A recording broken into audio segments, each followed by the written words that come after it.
che ha prodotto la cancellazione dei voli da Zaventem ieri e anche oggi, per la verità.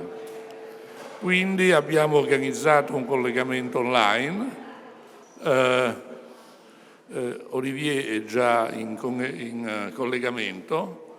Dopo il suo intervento sarà possibile fare delle domande, chi le vuole fare. Per le domande dovreste venire al podio in maniera che vi possa vedere. Ok? Allora se vogliamo collegarci.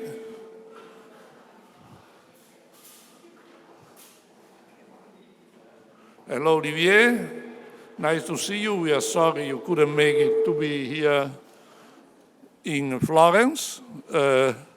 You missed the one.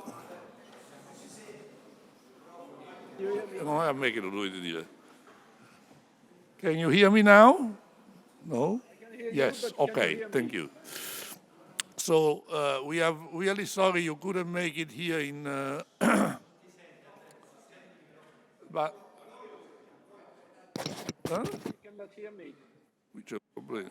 Ma apparentemente qui lui non sente. Che succede? You can't hear me. Neanche voi sentite lui?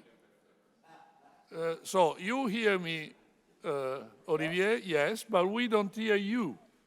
Yeah. That's a problem, okay? Obviously, I'm trying something else. So, i tecnici possono cercare di risolvere questo problema? Io non posso. Let's see. Oh, you hear me better like this? Yes, so probably it was a connection with the hearing that gave a problem. Okay, thank you. So, thank you very much for being with us. You missed a wonderful evening in the Santa Maria Novella cloister. But, and we are very sorry you cannot be with us, but we are very glad that you are with us virtually, okay? So, as I told the audience, you are going to give you your views about recent developments in EU competition policy and what is changing in EU antitrust, and then we have time until 10 o'clock for questions from the public. In order to give questions, please raise your hand, give your name, and come to the podium so that Olivier can see you. Okay, thank you very much. Olivier, you have the floor. Thank you very much, and thank you very much for the nice invitation. Actually, I would have much preferred to be with you yesterday evening because I was in Frankfurt Airport with a connecting flight cancelled to Florence, and no other way to go to Florence but to go to Pisa this morning at 10 o'clock, which was obviously not an option. So therefore, I had to go back to Brussels. So I had the pleasure yesterday of spending 12 hours altogether to go to the airport in Frankfurt and come back. But it's a pleasure to be with you virtually, however, and it is my duty as well to excuse Commissioner Vestager because she would have loved to be with you today, but she unfortunately couldn't. I was meant to replace her in person, and we end up with a video call. I'm sorry about that. So today I would like to run through some of the most important policy projects that are covering both our antitrust and merger control activity. At the moment, I will successfully, I hope, go through our new horizontal block exemption regulation and corresponding guidelines. What we've just launched on Article 102. The review of Regulation 1, 2003. I will go a tiny bit into the merger simplification package and finish with Article 22 of the EU merger regulation. So starting with the revised block exemption regulations of the horizontal guideline, this is really the most recent development because as you may know, the college has just adopted the revised HBAR and has endorsed the horizontal guidelines last week. So, turning to the guidelines, they include a number of additions and changes, and very importantly, they try to provide for the first time guidance on sustainability issue. So that's really an important piece of work. The purpose of the review was to ensure that these rules stay fit for purpose to address both the twin transition of the digitalization and the greening of our economy. So these revised rules include a number of changes, and our goal here is to make it easier for companies to cooperate in areas such as research and development and production, while at the same time ensuring that we continue to have effective competition. But it's also about providing additional guidance and more legal certainty to companies in very important and growing in importance areas, such as, for example, data sharing, mobile infrastructures, sharing agreements, joint purchasing, and also bidding consortia. If I go to information exchanges, from the evaluation of the rule, it was clear that stakeholders felt that the relevant chapters did not really provide sufficient legal certainty to business. Stakeholders complained, in particular, about the fact that the chapter was not sufficiently adapted to the effect of digitization on information exchanges. So one of the challenges of revising this chapter was really to ensure that we got a proper balance between, on the one hand, providing sufficient legal certainty, recognizing the pro-competitive effects that data sharing may entail, and on the other hand, ensuring that the guidance does not allow data sharing to lead to either collusion or foreclosure. In the revised guidelines on horizontal cooperation agreements, we also introduced a new section on the competition law assessment of mobile infrastructure, and in particular network sharing agreements, which is an old-time issue in particular in Italy. These agreements are important if we want to facilitate the development of 5G and going forward 6G networks.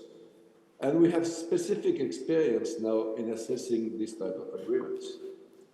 So we try to provide indications in the guidelines to companies on how they should self-assess the different types of agreements, taking into account the possible developments of future technologies. There are also a very important chapter in the guidelines, which includes, in my view, a very welcome clarification on joint purchasing and on commercialization agreements, where we explain the distinction between legitimate arrangements between competitors on the one hand and illegal buyer cartels and bid rigging on the other hand. And finally, maybe the chapter on sustainability agreements is probably the biggest novelty in this package. It's the novel in itself. It's the first time we touched that sector specifically. And we have decided to do it specifically to help companies assess whether their agreements with competitors geared at contributing to the green transitions could be acceptable under competition law. So the new sustainability chapter in the guidelines does three things, basically. First of all, it provides for a broad interpretation of the sustainability concept. Secondly, it provides examples of agreements that clearly fall outside of Article 101, according to the Commission, because we think they do not affect any parameter of competition. And thirdly, they include a specific soft safe harbor for sustainability standardization agreements. So that's what we say. What we don't say, because this is one of the most controversial issues, is what do we do with the so-called out-of-market efficiencies? Do we accept that? So we think that our approach in the end here is balanced.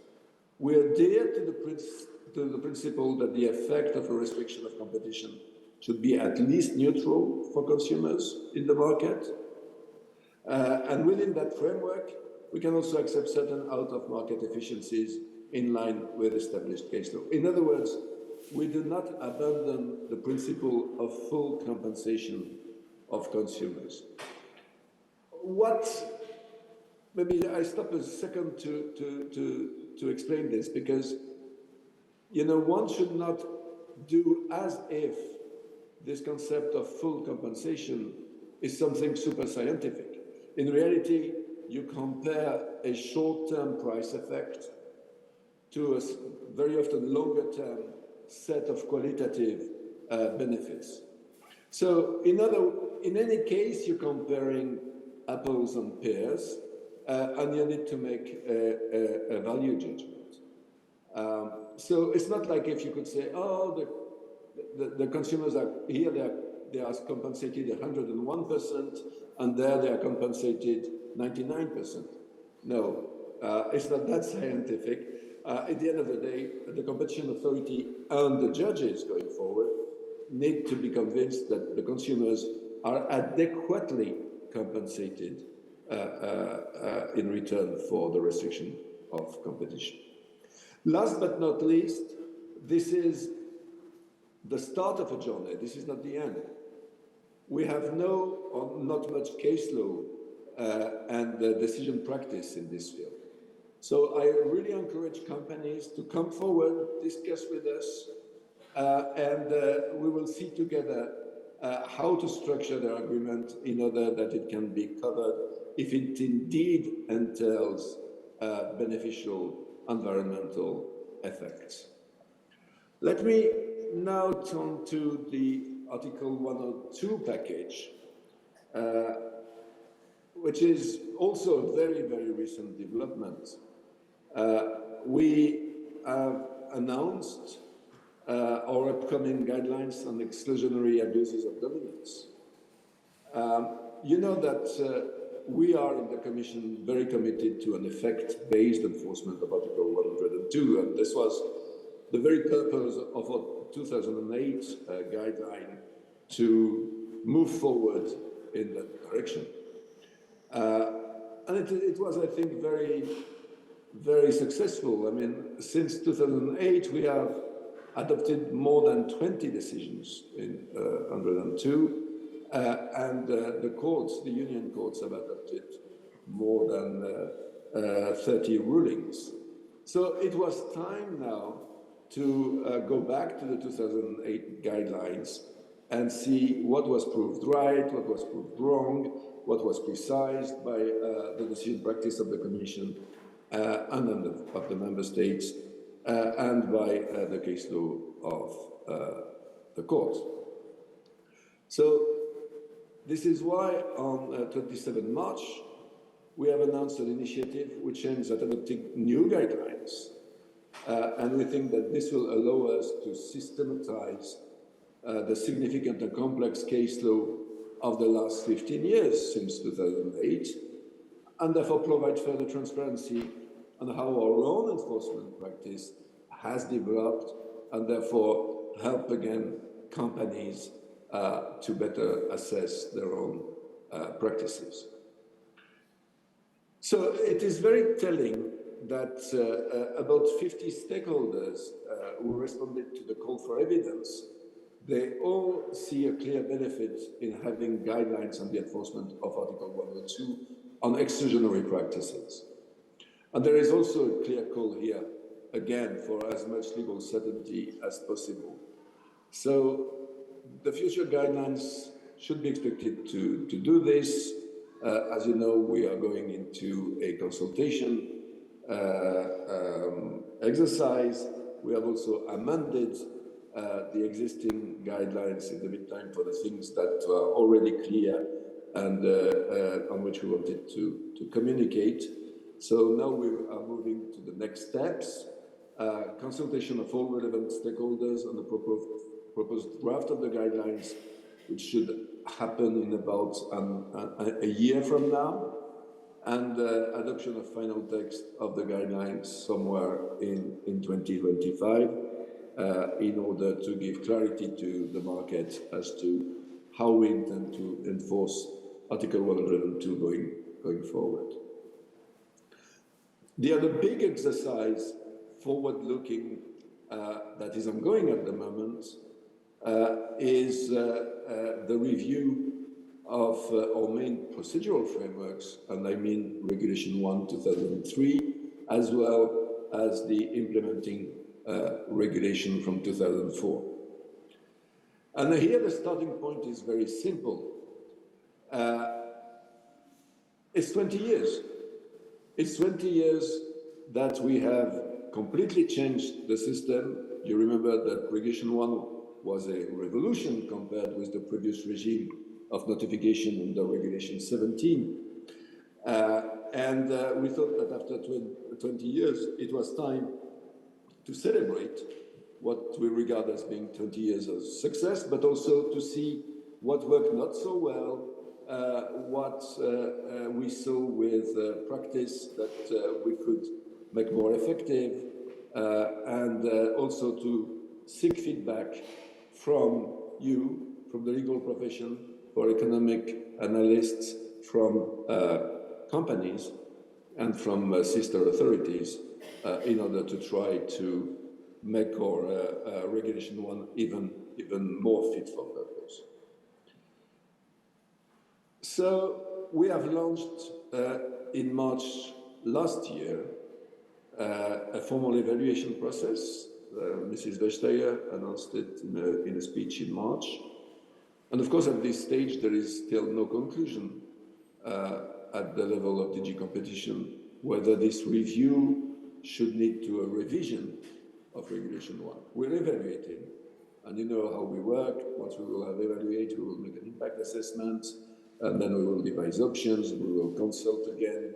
So it is the beginning of a long process because it is a very, very important, probably the most important regulation in the field of antitrust.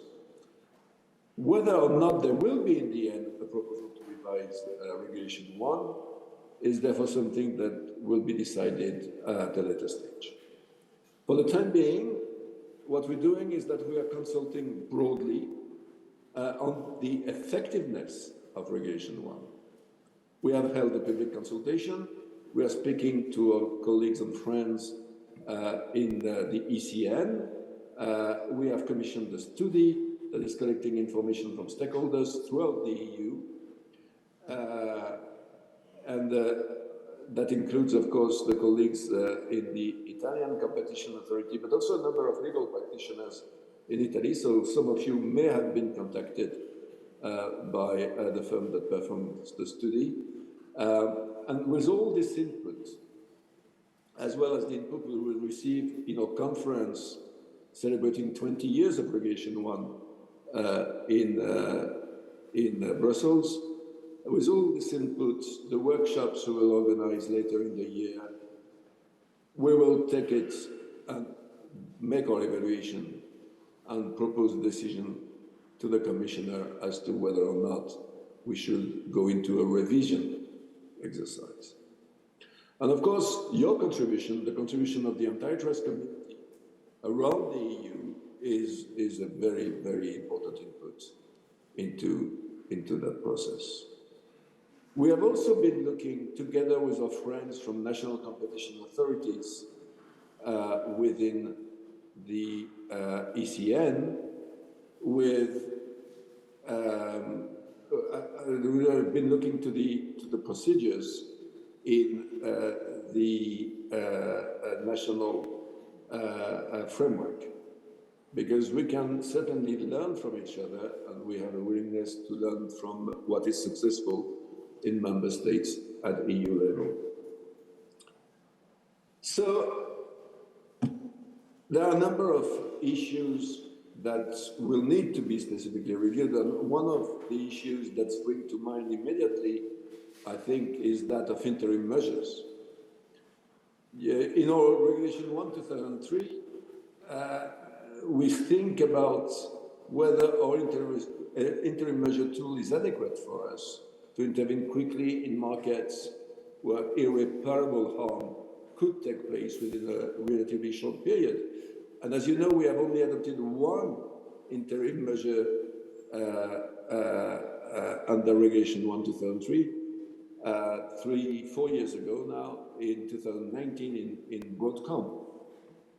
So, at the same time, we see that some national competition authorities, in particular the Italian Competition Authority, regularly do adopt interim measures, also in my home country, in France. So, I think we need to launch a reflection on the reason for this. Why is it so demanding at European level and comparatively, it seems, easier at national level? Might it be that the procedural heaviness of interim measures in the EU slows us down to the extent that interim measures are no longer worth it? Might it be that the legal standard is different from the one in member states? We need to study very thoroughly all of this. So that's certainly one of the issues I intend to look at thoroughly. I also intend to look into what do we do with rejections of complaints. Complaints are very important to us. It is very important that those that suffer from anti-competitive practices are able to tell us so that we can investigate. But at the same time, the legal obligation to reject complaints through a legally binding decision is really very, very burdensome, and that uses a lot of our resources, while most of these complaints have really a very, very thin foundation. You know, when a judoka is complaining under Article 102 against his federation because he or she is not selected to the Olympics, we have to reject that complaint formally to explain why it's not 102. That takes a lot of resources, and sometimes we end up in courts with this type of cases. So we would like to get rid of it. I'm moving now to merger control, and I hope you can still hear me, because I see the picture of the room that my picture is frozen, so but I continue. I would like to touch base on two things. The simplification of the EU merger control is one, and the other one is the new developments in Article 22. Simplification, first, well, you have seen that on the 20th of April of this year, so not even 2 months ago, we have adopted a package to simplify our procedures for reviewing concentrations under the EU merger regulation. So these new rules will enter into force on the 1st of September of this year. This simplification and this streamlining initiative does not mean and should not be understood as a relaxation of EU merger control. This is not what it is about. Rather, our goal is to make the Commission's review less burdensome in all those cases that are unlikely to raise competition concerns. You know that our rate of intervention is relatively low. We intervene is 5 to 7% of the cases, and we prohibit in less than 1. So for those cases that are not problematic, we would like to try to decrease as much as possible the burden. Of course, the limit of simplification is effectiveness. We still need to have the necessary information in order to be able to detect the problematic cases. So this simplification package is a result of the very comprehensive evaluation that we have launched in 2016. That was where we started to evaluate a number of procedural and jurisdictional aspects of EU merger control. And what you see in the March package is the result of this evaluation, which was concluded in 2021, and then it took us 18 months to transform the results of the evaluation into new rules, further simplifying and streamlining merger procedures. So, taking into consideration this feedback, we have now updated all the legal documents relevant for EU merger procedures, including our implementing regulation, including the notification forms and the notice on simplified procedures.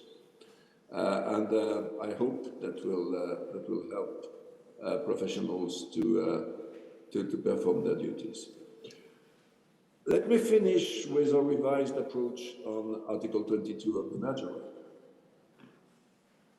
Well, this issue is well known because it has been very commented. And at the end of the day, it's very simple. What we have decided is not to change our interpretation of Article 22. The interpretation of Article 22 has always been the same from the beginning, and you can find it, for example, in the communication of the Commission on the 2016 merger review, where we decided not to change the merger reg, but we renewed our recommendation to member states not to refer to the Commission cases for which they did not have national jurisdiction, because we thought the balance of advantages and disadvantages was in favor of not doing it. Now the world has changed around us, and now we think the balance is different, and we therefore encourage colleagues in the member states to make use of this possibility. Why is it so? Well, because innovation is more and more defining of competition. It has always been the case, but nowadays it has become central. And you see that both in antitrust and in merger control in the increasing number of cases that are based on an innovation theory of harm.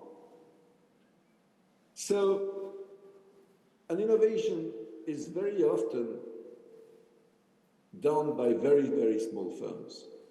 Sometimes they do not even have any turnover yet, and yet they are the disruptive factor that will have a decisive impact on the way competition is shaped in the very near future. And this is what has changed. That did not exist at the time we conceived the merger regulation. And that is why we have turnover thresholds, because you would assume that mergers that perturbate competition in the single market are mergers between relatively big undertakings. This is not necessarily longer the case, in particular not in tech, but also in pharmaceuticals. So, Mrs. Vestager, in a speech in Bruges in September 2020, has announced that we would change that recommendation, that we were changing that recommendation, and we published guidance in March 21 on that respect. As you know, we have had one case so far, Elimina Grail, in which we ultimately prohibited, and this prohibition is still under review, but there was a challenge on our competence under Article 22, and the General Court confirmed the legality of our revised approach to Article 22 and our new recommendation. Now, all this is before the Court of Justice, so we shall see, but we believe that this is essential if we want to continue to do our job in the area of merger control. So the Commission will continue to apply its March 21 guidance, of course taking due account of the General Court's guidance in the ruling and any further guidance that may be given by the Court of Justice. We will also continue to look for suitable candidate cases, as we have done so far. In this context, we welcome Italy's initiative to introduce a call-in provision for transactions that do not meet national thresholds if there are concrete threats to competition. Because the member states here with Article 22 are all filtered. So we would like this filter to be effective. So, to conclude, my apologies again not to be with you today. I have to compensate, I have put my Italian flag tie in Brussels, so I'm with you in spirit. And I'm very happy if you have questions to try to answer them. Thank you very much.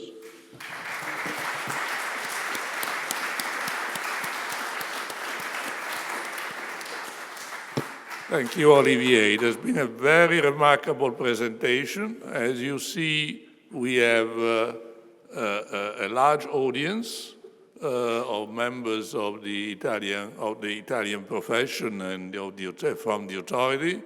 You have also friends here who, I think it's, despite this, we had a long night yesterday, so getting up to be here at 9 o'clock, it was, for some of us, pretty heavy. I thought that some of the issues, many of the issues you raised or you exposed were discussed yesterday, will be discussed today, but it is really remarkable how you were able to present us in a coherent way about what the Commission is doing. I think that one thing we didn't have, we didn't discuss, obviously, was revision of Regulation 1/2003, which I think is a very important moment. Regulation 1/2003 was a defining moment of an enormous change that's been enormously successful, both in the decentralization and in the centralization, in a sense, in two different ways, but obviously it is a moment to see it also from the procedural point of view, which was out of Regulation 1/2003 at the time, and I think that the initiative is very welcome, and the association will try in its small role to give also its assessment. Now, I imagine there will be questions from my colleagues. So Mario Todino is first. He needs no presentation for you, I think. No. Hello, hi, Olivier. I hope you're well. Ciao, Mario. Look, I have a question for you, which is actually delicate. I hope I'm not going to embarrass you. It's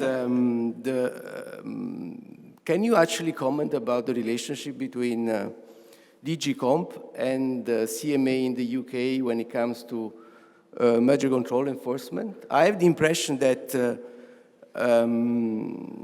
you know, there is a big problem coming up in terms of coordination.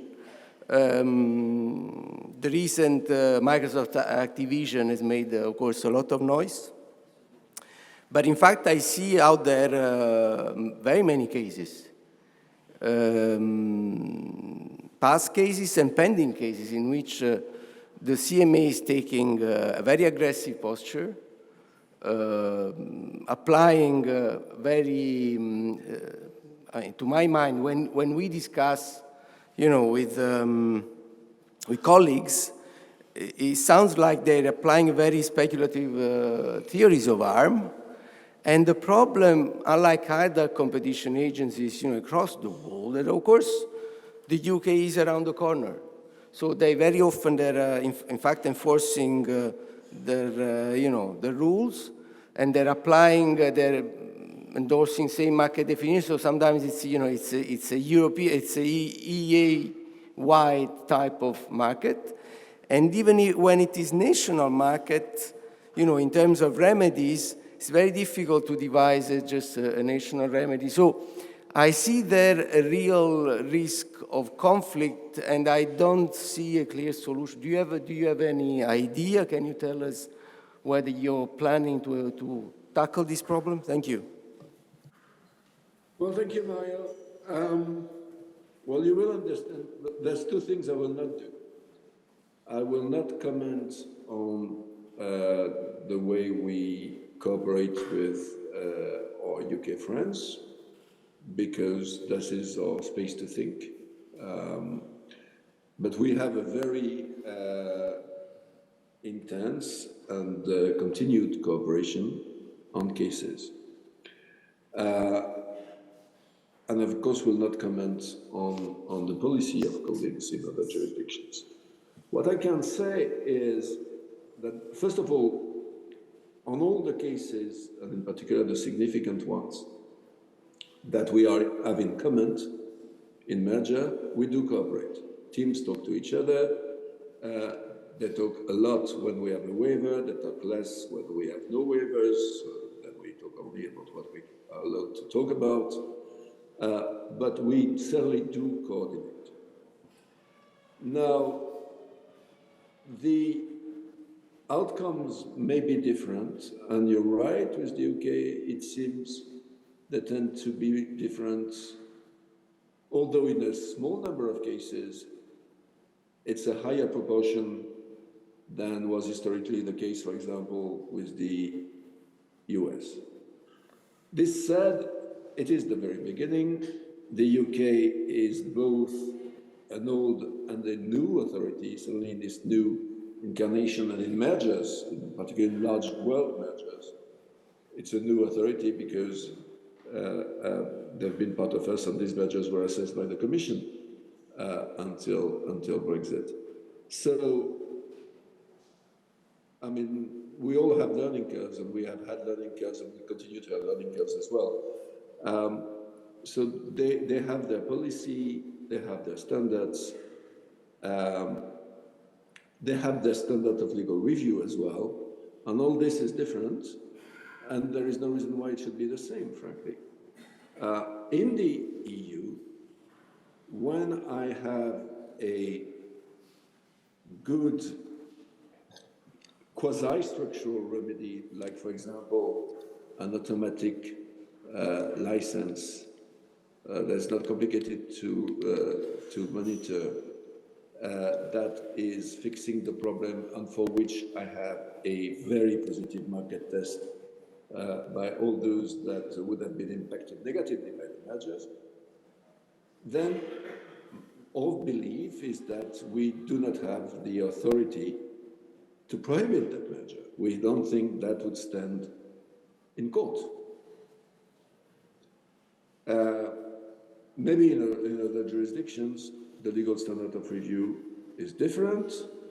We don't like, I want to be clear, we don't like behavioral remedies more than anybody else, but we don't think that our standard of law allows us to reject a remedy that is effective on the only ground that it is behavioral, when there is no alternative structural remedy available.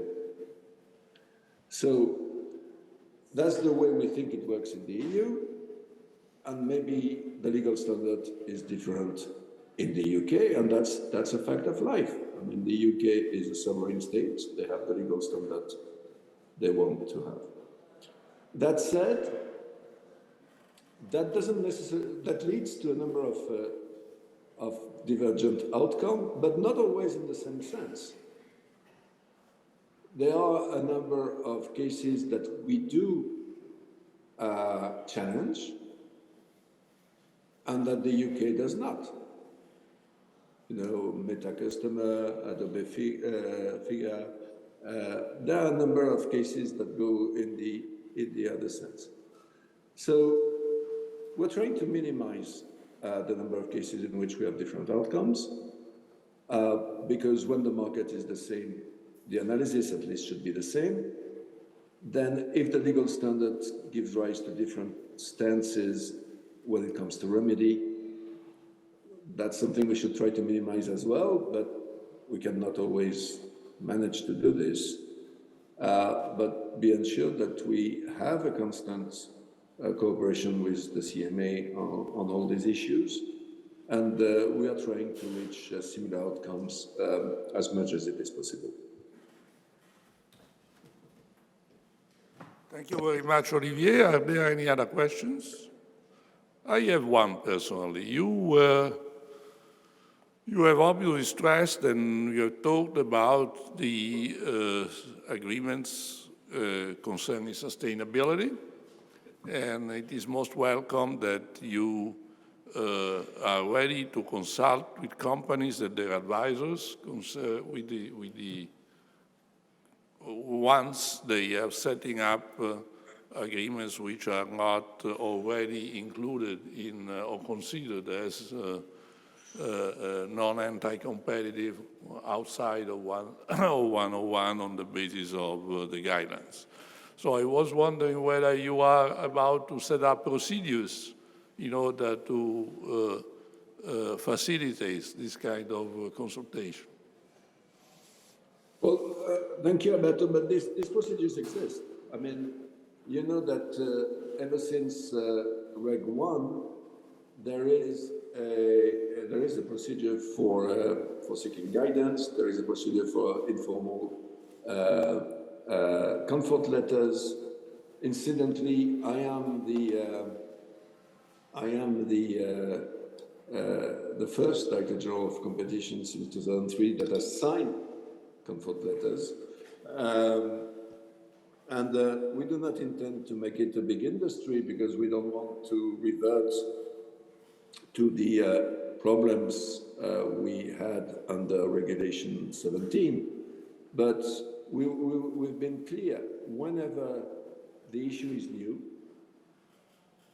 whenever there is a clear restriction of competition, and whenever the parties believe there are real beneficial effects, and that goes not only for environment, but that goes in particular for environment, then we are prepared to evaluate their case. Now, that doesn't do away with the principle of self-assessment. If it's not really new, I mean, we don't want lazy lawyers to come with their file and charge their clients for us to do their job. But when it is genuinely new, and in particular, in this so important field of protecting the environment and mitigating global warming, we're ready to do a part of the job. You know, it will happen that firms that want to do something that is innovative in the field of decarbonation will need to team up. In principle, these agreements are not anti-competitive because in principle, they make happen an innovation that would not have happened absent the cooperation. So what is the competition that is harmed? Yet it may well be that in some cases it harms competition, or that at least it harms some competitors. And then, of course, we are ready to help companies to assess, for as long as this is, as I said, a new issue, that is not something that is very well known, and if necessary, take a comfort letter, and if it is a really defining cooperation that involves, for example, a commitment to very large investments over a very long period of time, so it is existential for the firms. Commissioner Vestager even said she was ready to issue Article 10 decisions. So positive decision for the first time since 2003. So that's the guidance I'm giving. I don't want long queues of lawyers in front of Tomadou waiting for us to rubber stamp the agreements of their clients the way it was done before 2003. But I'm very happy to explore in confidence and confidentially with firms the boundaries of what they can do when there are real restrictions of competition that are really indispensable to reach a real beneficial impact on the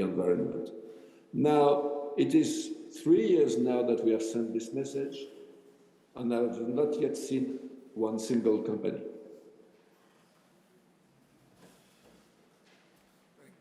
Okay, thank you, Olivier. I don't see any other hand raised. We have a session coming up in 5 minutes. So I really thank you for your presence. I'm sorry that Giovanni Calabro was raising his hand to say hello and goodbye.